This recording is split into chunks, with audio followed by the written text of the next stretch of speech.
go. And then, perfect. Good.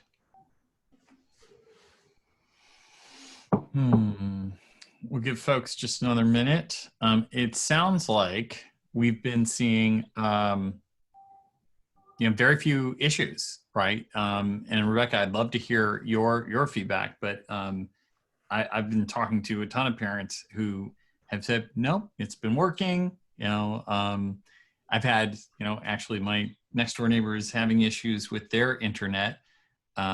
But that's a sort of isolated to their location. But I have heard of others having some internet issues that I don't think are a function of the sort of technology, sort of being broadcast from the schools, just a function of our town. I think the only concern that I had in my household was that when teachers were posting Google Meet links in the banner on Google Classroom, it doesn't show up in the app necessarily. And you have to click through the info button to find it, and it's sort of nested. And so as a parent, when I was making sure that it was there for them from my phone, I wouldn't see it. But then if you went onto a Chromebook, you could probably see it where the teacher thinks it is. So the view is slightly different. It's just sort of something to keep a note of. That's really good feedback. I actually just went through with one of my guys, and I'm going to show it tonight here, and took his schedule and grabbed each one of those links and put it into his Google Calendar. So now it's not, hold on, let me look at the paper and it's like, just live like you're going to live for the rest of your life, which is your calendar tells you where to be and when to be there and what you're supposed to do, and just listen to your calendar. Okay, so I think we can probably get started, as I suspected from our, from sort of the anecdotal feedback I've been getting from parents. Things have been going pretty smoothly. So I don't think we're seeing we're going to see a lot of people tonight who are saying, help, this thing isn't working at all, and I need you to help fix it for me. Although wait till next week when students start trying to turn in assignments, because that really hasn't happened yet. So. Yeah, that's a good point. Good point. Okay, so I'm going to start with a quick screen share. Bear with me. Hey, John, before you get started, if I could just say just a hello to everyone and thank you guys. And John, just take a moment with everyone here and just say, thanks for doing this to you and to Rebecca. I mean, I just think from the parent standpoint, like it's really helpful. And then from the superintendent and assistant superintendent standpoint, I think for both of us, it's really helpful for parents to have that connection. We know that there might be some kind of specific questions that come up. And if they do, we always recommend talk to the teacher, talk with the building principal, and really just check in with them. But, I'm just really grateful to everyone that's here. Stephanie and I talked about tonight, we wanted to start off by kind of greeting everyone, and then we're going to scoot our way out. But just know that if there's, of course, if there's any support that folks need, that we are more than willing. Thank you. And part of that is because Wednesdays is my night to cook dinner. So hey, I'm with you. Once again, no one needs to see my culinary stuff. It's not that impressive, I promise. What's for dinner? Yeah, so I'm doing some pork chops and some jasmine rice. And so, yeah, I mean, it's good stuff. It's just. I'll be right there. Yeah. Chris, you got this, right? So on the topic of tech issues, because we don't have a digital learning director in the 3 districts, I do my best to stay up to date on the tech director listserv for the state of Connecticut. And so I follow the issues that are cropping up across the state. And at times I forward them. So I know that there were some concerns about Safe YouTube getting hacked a couple of days ago. And we've sent a note out to teachers. If you have any links that need to be taken down, we'll take those down, or just to check to be sure that they are still functioning as intended. And also just checking into some Zoom account questions that have been cropping up lately. So as a reminder to anyone who's on the call, students do not need to create a Zoom account in order to participate in a Zoom meeting. So that question has come up as well, because there is an age minimum for Zoom, and certainly younger students might participate, but parents should not feel that the district is asking them to create a Zoom account. Yep. But I am doing my best to stay on top of those things, and I see Rebecca's on the call. Thanks, Rebecca. I know I forwarded both those topics to her as well. Thanks, Stephanie. All right. Have a good night, everybody. Thanks for joining. And you know, again, thanks for Rebecca being on here. It's really helpful to have somebody with your expertise on, and you know, to help answer those questions, you know, that we can, you know, while we're here. And to echo what Dr. Harrison mentioned, you know, you should be able to reach out to your teachers, you should be able to reach out to your building administrators. They know these things, and anything that they don't know is probably a larger issue that's affecting a lot of people, and we can sort of get to the bottom of it more quickly if we sort of funnel those appropriately. So without further ado, let's jump in. I want to do a very quick share just to sort of reorient everyone. We talked last week about the basics of Google Classroom. I'm logged in to one of my students. Who am I looking at here? I'm looking at Alex's Google Classroom. And the one thing I just wanted to make sure to remind everybody about is you should be able to, you know, sort of be in the Google Classroom. You should be able to accept the invites that you have, whether they came in via email or you sort of go to Google Classroom, you find them here, or you have a code, you should be able to put that in here as well. And then sort of two really important sort of elements of Google Classroom. Number one, logins. It's really important to know your students' login information so that you're able to jump in, sort of go to and look at things like the to-do, and sort of sit down with your student and look at those things. It's a very valuable process. Even, you know, today and yesterday as the sort of first and, you know, sort of second day of school, going in and looking at the to-do list and seeing, okay, there are some assignments, there's some sort of basic work that you're getting assigned, when are those due, and just helping them to get on that on-ramp has been very valuable. I'm going to talk. Can I interrupt for Please. 1 second? Of course. I'm just looking, and you don't have your child's bookmark bar up, but I highly recommend this page. If you click the star at the end of the URL, it would put the Google Classroom icon right on the bookmark bar, and then it's 1, 2, 3, they open the Chromebook, they click on the icon, and they're there. They don't have to go looking for where is Google Classroom. Yep, and I usually don't show my bookmark bar, but for right now, I'm going to show it, and you can see now here's classes, right? So I can just with one click do that. So essentially, if you're not seeing this bar, this bookmark bar, you just click on the 3 dots in the upper right-hand corner, go down to bookmarks, and then you'll see an option to show the bookmarks bar, or Control-Shift-B, right, on a Windows device. So once I'm showing that to Rebecca's point, you know, it's going to be super easy for me to get in there. So to do, right, I can click on to do, I see my to-do list, right? So I have my students' login information. I go to the to-do list, boom. Okay, so that's a quick recap. I want to share I mentioned it a moment ago as we were as people were joining, I want to share something that I did. I was experiencing some frustration with one of my guys not really knowing where he was supposed to be next. And, you know, sort of saying, okay, well, now you're supposed to be logging into this, you know, class, and now you're supposed to be logging into that class.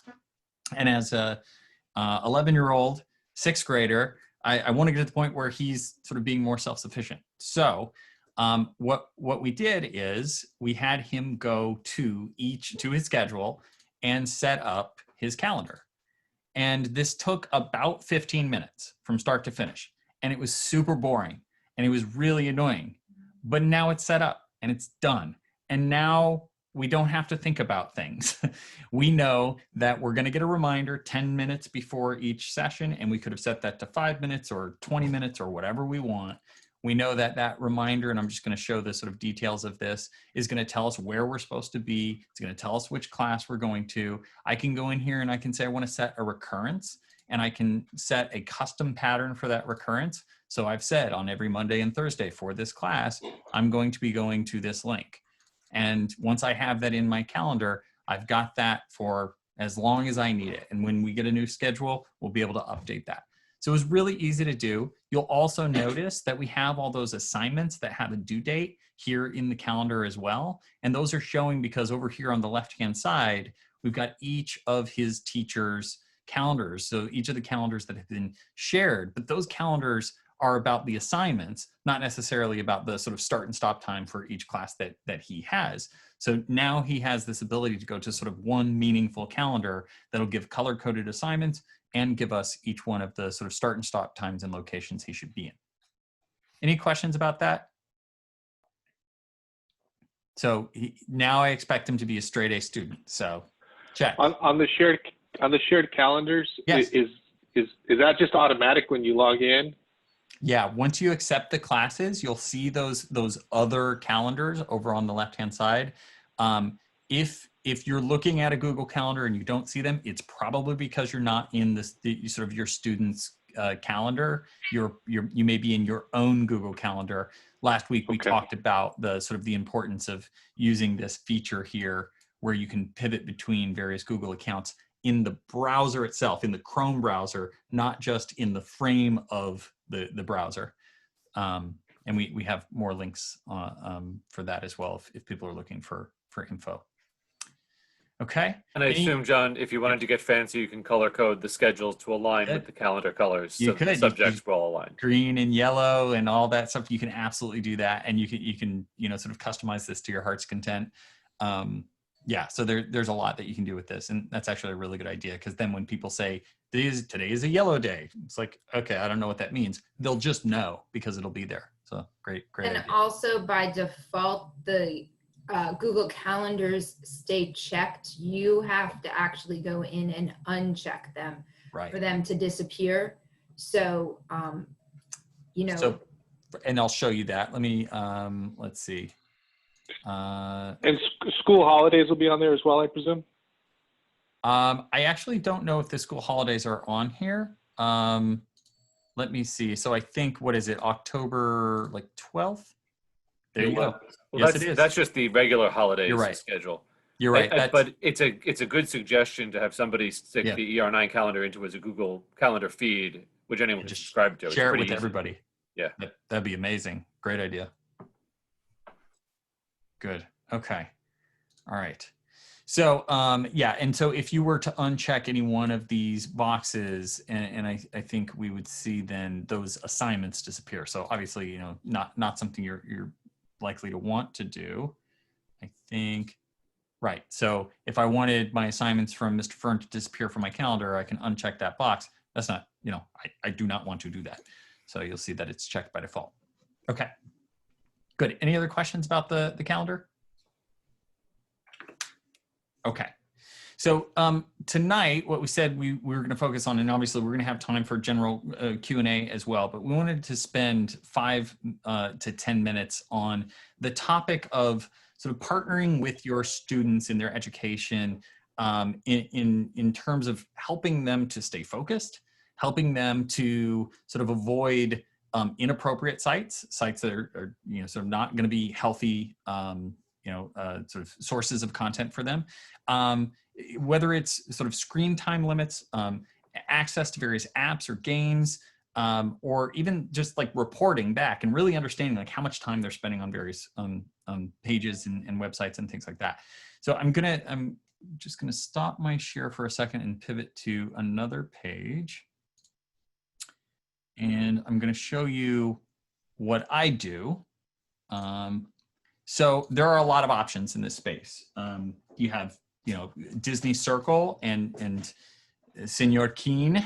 Pat's here with us, and he's going to talk a little bit about how he uses Circle and some of the other tools. There's Net Nanny, there's Norton Family. There's lots of different tools out there. What I use and what works well for my family, the sort of level of resistance that I get and the creativity that is applied to trying to get around this info, I use Microsoft and it's sort of just the basic Microsoft family. We have Xbox and we have Windows 10 machines, which means we're sort of entirely within the Microsoft ecosystem. They do have Android phones, but there's an app for both Android and Apple.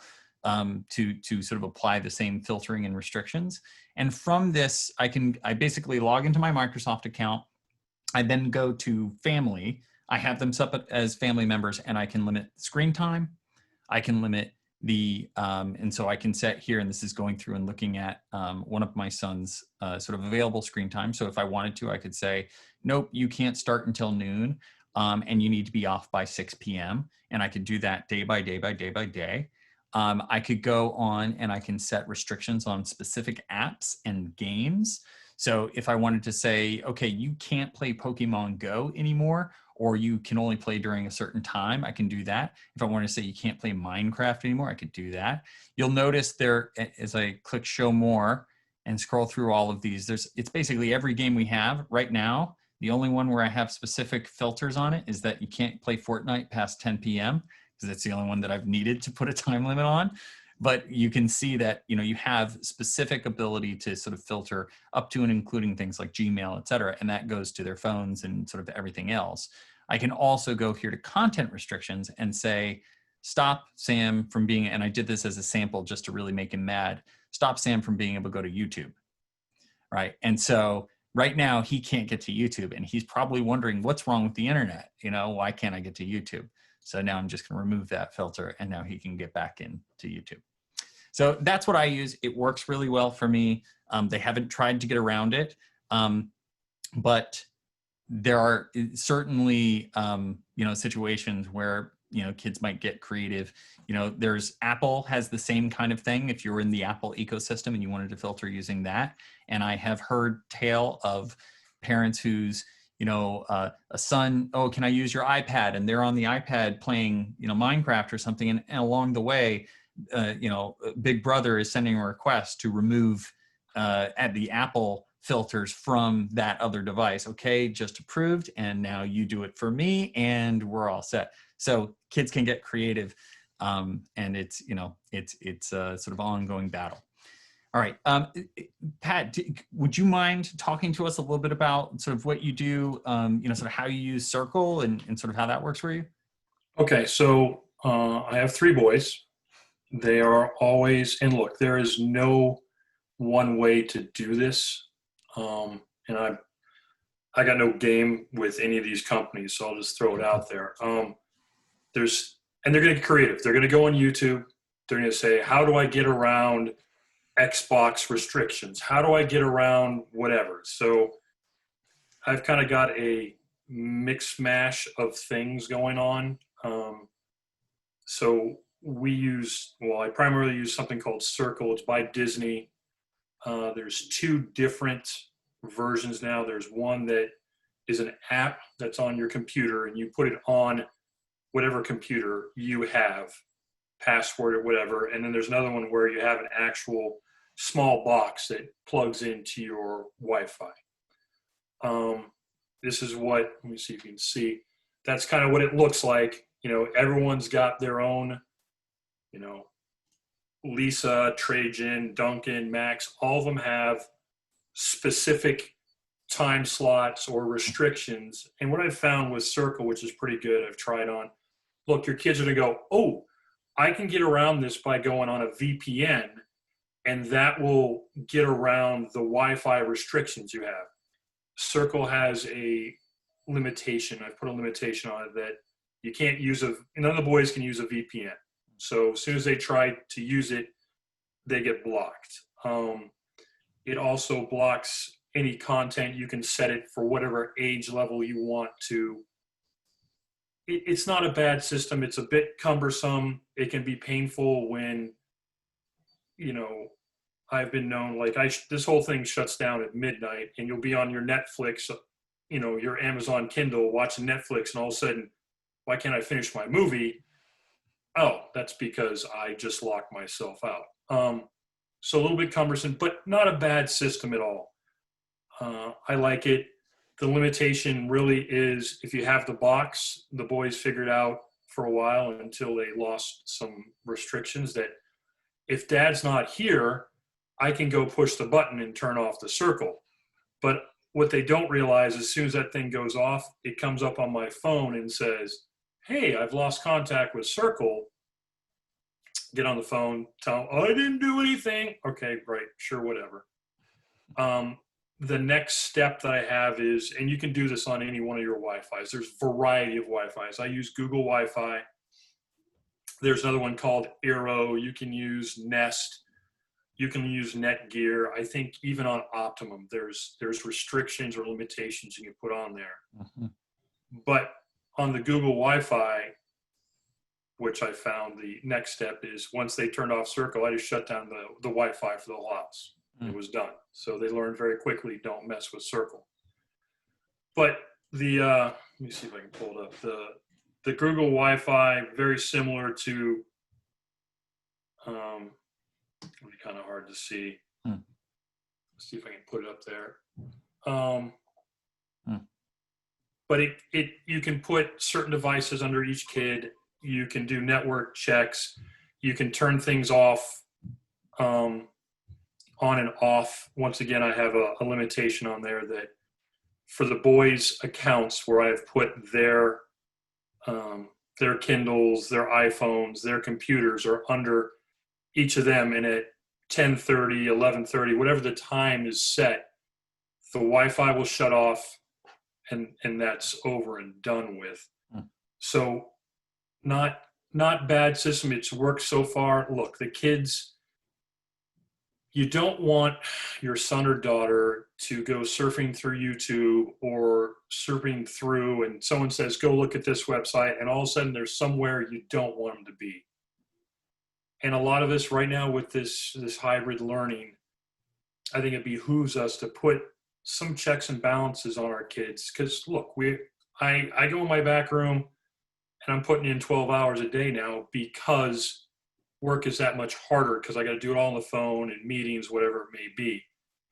And you don't have that oversight that you think you'd have while you're at home. So particularly younger kids who don't know what they're doing, it's good to have some checks and balances on them to limit where they can get to. And then there's one other program that I've used on and off. I put it on the younger boys' computer. It's called Net Nanny. Once again, it's a web-based program, and Net Nanny's pretty good. So is the Circle, because they have websites and they know kids are trying to get around them all the time. So they're always updating, always working on their system to try to limit the kids from getting into trouble and getting to places you don't want. But Net Nanny, like the other ones, similar thing. You can lock out websites. You can tell what sort of content they can have. It's age-based, so it's elementary schools, it's teenagers, it's adults. And then within that, you set, there's gambling or there's violence or there's a whole host of things that you can specifically tailor to each kid or however you want to do it. So look, I've tried 3. 2 of the 3 work very well in limiting the boys from getting into trouble. It doesn't always work. So then you have to think of there has to be a punishment on top of, hey, I turned off Circle. Well, you don't play Fortnite for the next 2 days, but I got a big tournament. Mm-hmm. Sorry. So that's it. Those are the things I use, but there's always similar things. Like I said, there's Circle. I use Google Wi-Fi. Net Nanny's out there, but you can go on and do a Google search right now or a Bing search right now. You can find a host of different Wi-Fis to use. You can find a host of different or similar to Circle programs out there. Net Nanny, there's a couple. You can look at Norton Antivirus has. Yep, Norton Family. Norton Family. You have the Norton. You already bought Norton Antivirus or McAfee antivirus on your machine, and within it there are family controls to help limit. The one thing is you do have to realize the more things you put on, the more things you have to remember where you limited kids. I think on one of my children's notebooks right now, they can't get YouTube is already restricted, and I can't figure out what I did to restrict out, YouTube on that one computer. I don't mind. I'm not really searching really hard at fixing it, but the more restraints, you do have to realize what's going on. Yeah.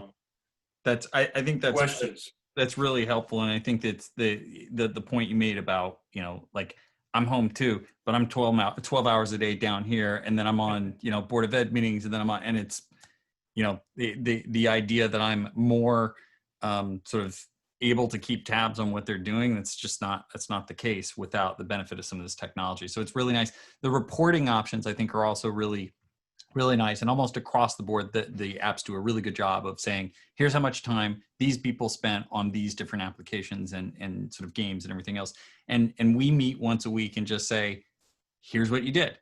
And when they see that, and and they go, oof, I spent that much time on Minecraft. It's like, yeah, right. Let's talk about that. So, all right. Any questions for Pat, for me about the sort of, or anyone else have anything to add? John, just to clarify, with respect to the Windows restrictions you showed at the beginning, that's specific to Windows devices. And so you couldn't apply that to your Chrome OS, Chromebook, or anything else. Yeah, it is for Windows operating system devices, or for Android phones or Apple phones. It would not work on a Chromebook. Yeah.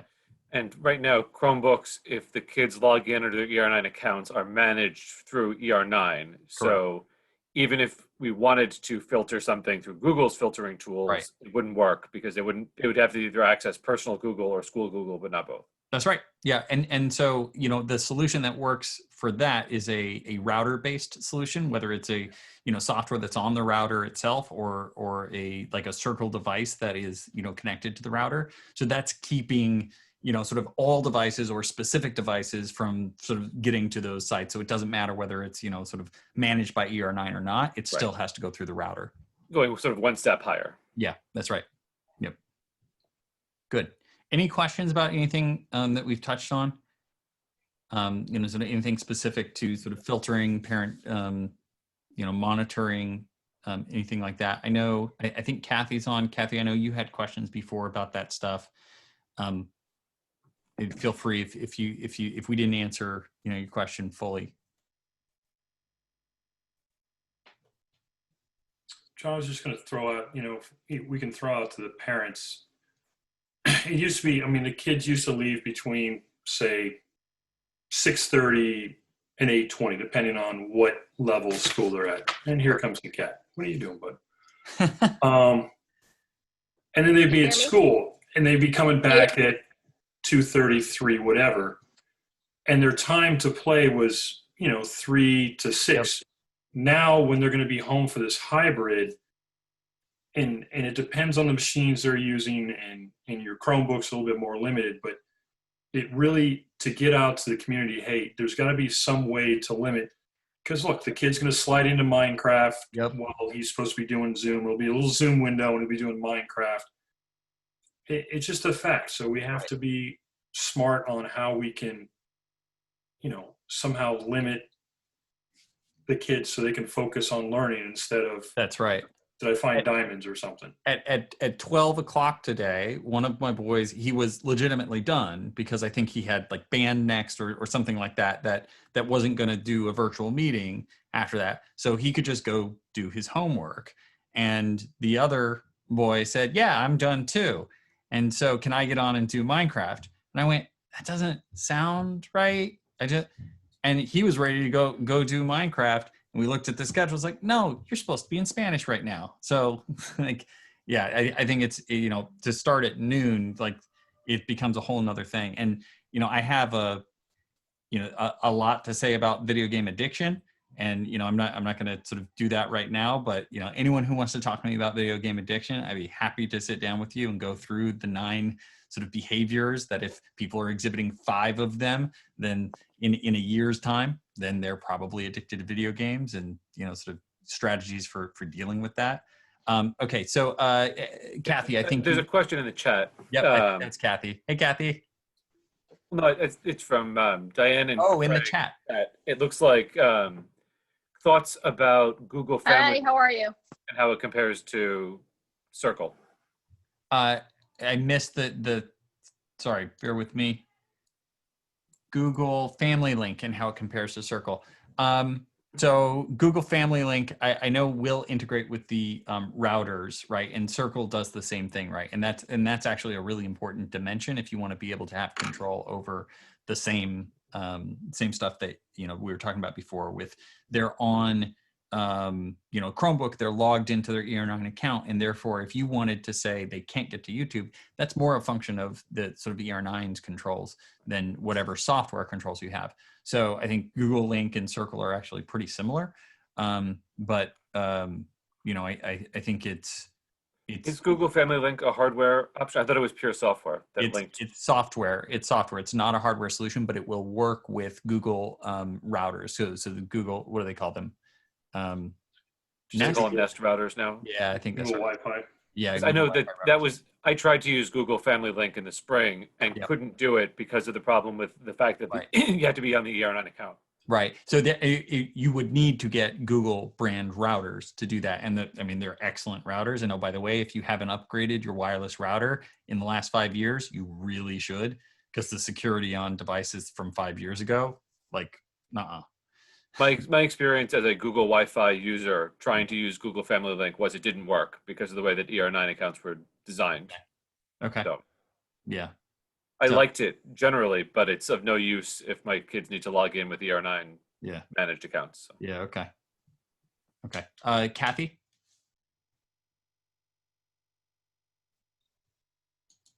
You're muted. Okay, can you hear me now? Yes, we can. I heard of all the different types of protections that you had mentioned, and I actually use one called Custodio. Mm-hmm. But my problem is with it is very glitchy.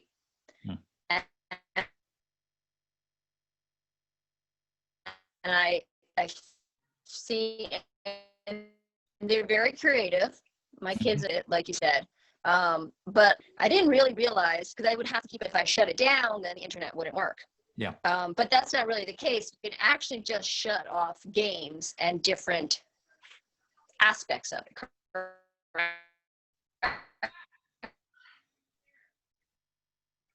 You're cutting out a little bit. It's breaking up. Yeah,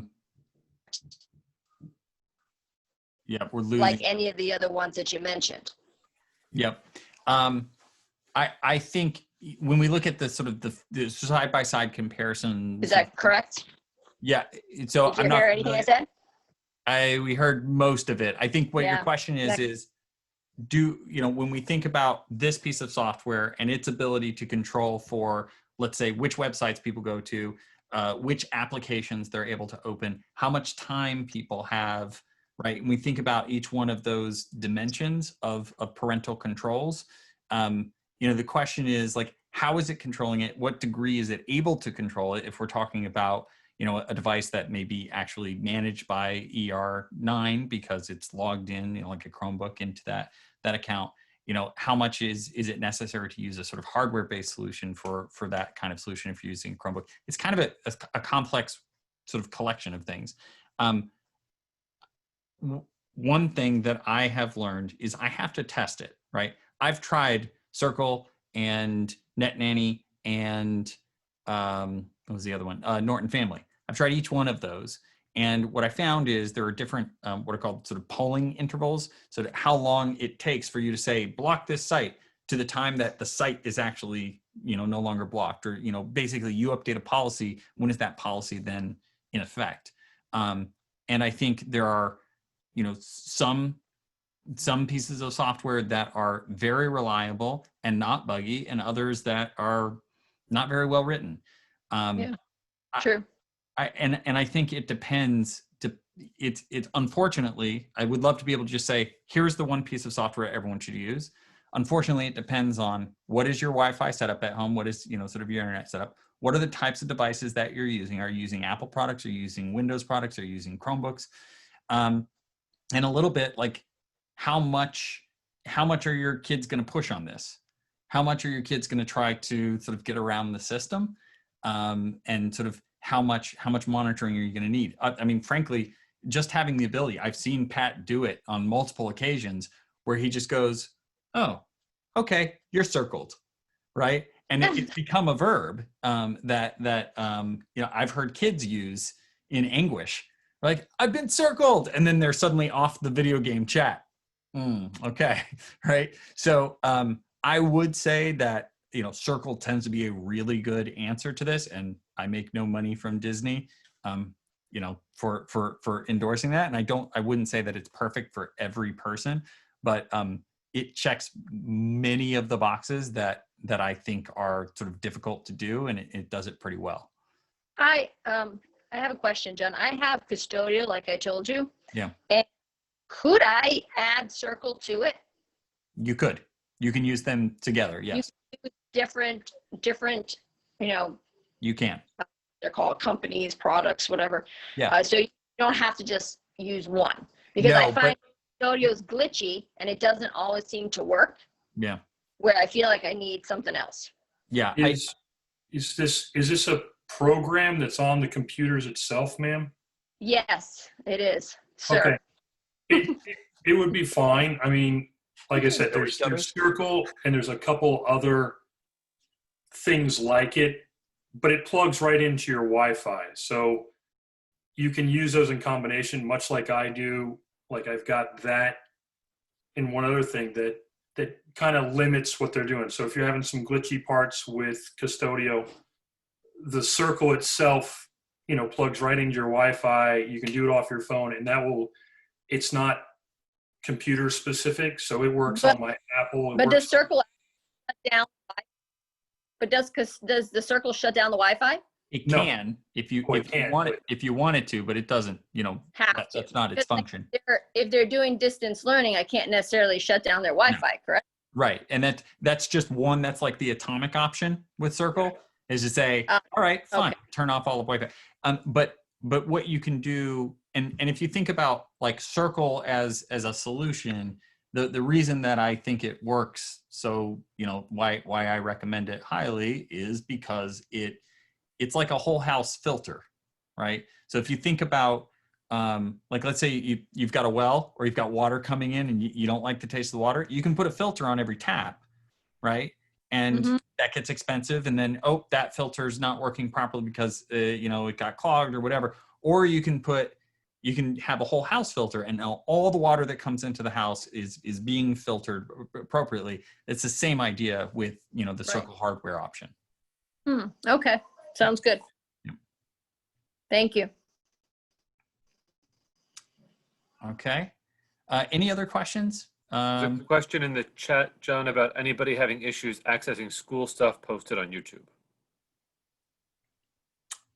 Rebecca, are you familiar with have you seen anything? Rebecca, you're muted.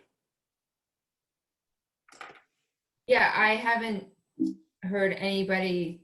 I don't know, is that at the high school level, the middle school level?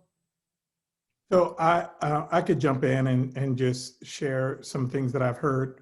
I think that there was, if there's a YouTube video that you want students to watch, you can route it through SafeTube, I think it's called.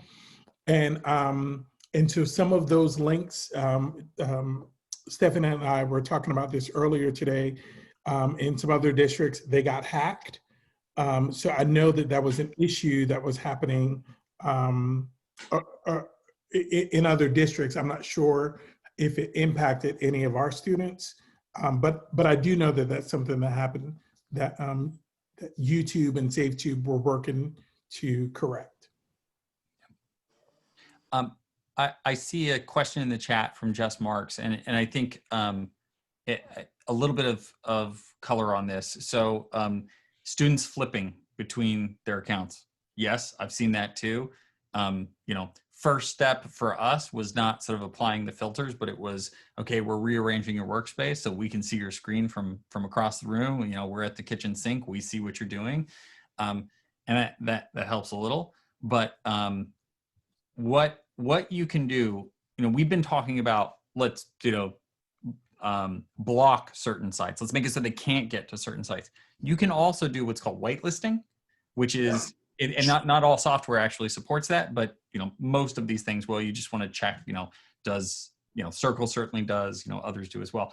You can go in and you can say, these are the sites that are allowed during this period of time for this user, for this person who's on the site. So if you limit that to ER9 domain, if you limit that to Google Classroom URLs, then they, you know, they would not be able to sort of have traffic going back and forth across those other channels, you know, where they might be doing chats or they might be doing other things that shouldn't be allowed. So you could actually just go in and say, like, look, during this period of time, these people are only able to sort of access these specific sites.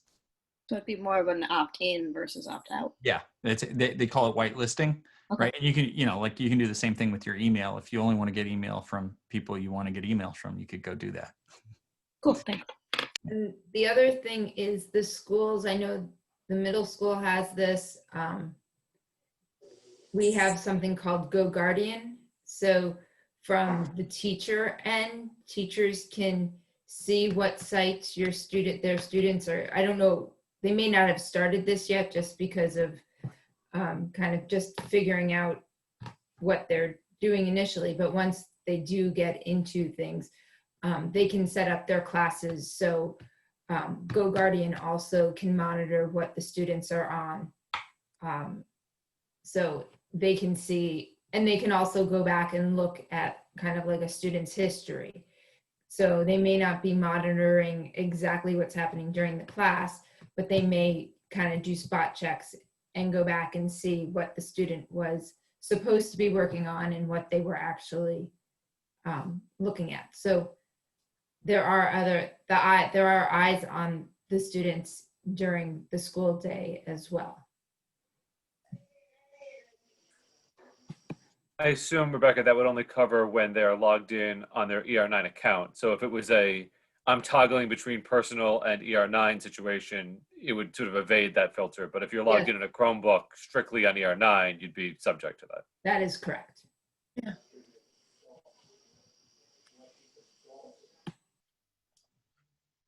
Okay. Any other questions? Anyone else have anything?